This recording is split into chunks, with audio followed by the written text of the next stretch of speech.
Private equity used to be an asset class for institutional and very wealthy private investors. Increasingly, though, ordinary investors are seeking exposure to it. But how much risk are they taking? Well, retirement actuary Larry Pollack says private equity is more risky now that we're no longer in a near zero interest rate environment. Higher interest rates make it more likely that a portfolio company won't be able to service its debt.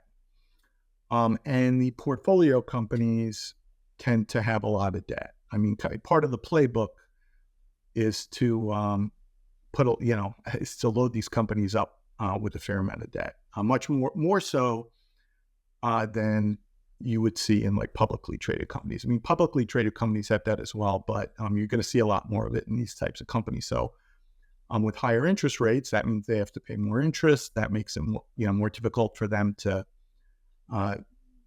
service the debt and puts them more at risk of bankruptcy. A claim that's often made about private equity is that it's less volatile than public equity. But having studied the subject in detail, Larry Pollack says that's not the case. The apparent lower volatility and what gets reported as lower volatility is almost certainly an artifact of the fact that these appraisals of these portfolios are very infrequent. So that the fact that you can't see these things move around in real time makes them appear to be less volatile. A company that's private, there's no reason to think that the value is less volatile than an identical company that happens to be public, right? Before making any major investment decision, you need to weigh up the risks and the potential returns. Here are some of the questions you need to ask yourself about private equity. Do you believe the claims of higher returns, lower volatility, and diversification, despite all reasons for skepticism? Are you certain that whatever exposures you're seeking can't be realized with publicly traded investments at much lower expense and higher transparency and more liquidity? Are you certain you could outperform, if you're a public pension fund, you sure you're going to outperform Nevada, which has like a 3-person investment staff and invests almost exclusively in index funds, and has outperformed almost every other public pension plan in the country?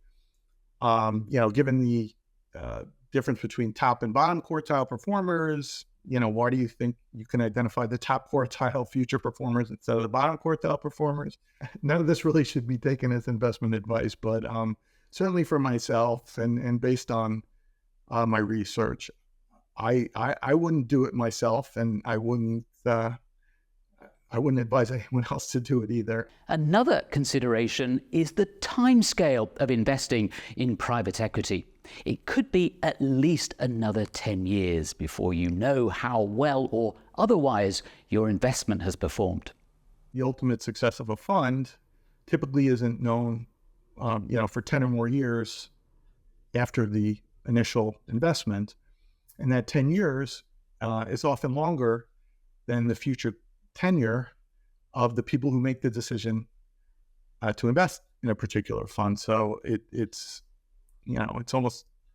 hard to hold people accountable for an investment that turns out badly.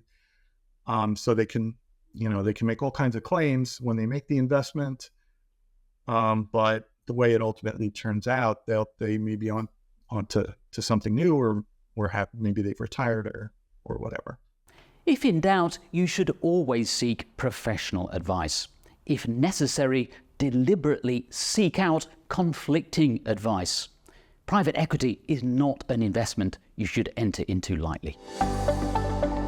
If you'd like to learn more about Manning & Company's investment philosophy, I can highly recommend this book by Mike Legassick, who's one of the directors. It's called Mind Over Markets. It explains how to make sensible investment decisions and, crucially, how to stop your emotions and behavioral biases jeopardizing your future financial security. The book is free of jargon and uses stories and analogies anyone can relate to. Mind Over Markets is available on Amazon.